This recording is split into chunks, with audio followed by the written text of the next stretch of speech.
না, আমি এখানে কোনো ভাইরালের জন্য আসি নাই। আমি একমাত্র আমার নেত্রীর জন্য আসছি, আমার ভালো নেত্রীকে দোয়ার জন্য আসছি। আমার কথা শুধু একটাই, আর কিছু নয়। আপনারা সবাই আমার নেত্রীর জন্য দোয়া করবেন। বাংলাদেশের প্রত্যেকটা মানুষ, আমার ময়মুরব্বী যারা আছেন সবার কাছ থেকে আমার নেত্রীর জন্য দোয়া চায়, সবার কাছ থেকে আমার নেত্রীর জন্য দোয়া চায়, আর কিছু না।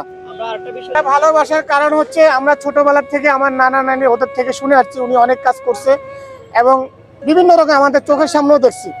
এইসব কাজের ক্ষেত্রে একটা মানুষই আপনার প্রতি যখন আমার একটা ভালোবাসা চলে আসবে, তখন ওই ভালোবাসা কেউ আমাকে যদি পিছু দিয়ে গুতো আমার এই ভালোবাসা কেউ ছুটাতে পারবে না। তাই একবার যখন তারও ভালোবাসি, তাই ওই থেকে আমরা তারও ভালোবাসি, অনেক কাজের ক্ষেত্রে ওনাকে ভালোবাসি, আর কিছুর জন্য না। আপনার কাছে একটু জানতে চাই, আপনার ভালোবাসা সর্বোচ্চ হৃদয়ের স্থানে অবস্থান করে আমার যদি ভালোবাসা না, ওনার যদি একটা কিডনিও যদি আমার লাগে, ওনার লাগে আমি আমার থেকে দিব, ওনার ফুসফুসও যদি আমি আমার থেকে দিব, তাতেও আমি রাজি আছি, তাতেও আমি রাজি আছি। তারপরেও আমি বলবো আমি আমার দেশটাকে, প্রাণপ্রিয় দেশটাকে খালেদা জিয়াকে আমি ভালোবাসি। আমার কথা একটাই। শুধু কি খালেদা জিয়ার জন্য আপনি দিবেন?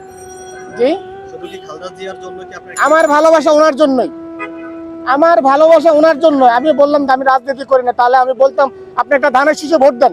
আমি সেটা আপনার কাছ থেকে চাই নাই। আমি চাইছি আমার নেত্রীর ভালোবাসার জন্য চাইছি, আমার নেত্রীর দোয়ার জন্য চাইছি, আর কিছু না। তাহলে কথা বুঝতে পারছো আপনাকে ভাইয়া?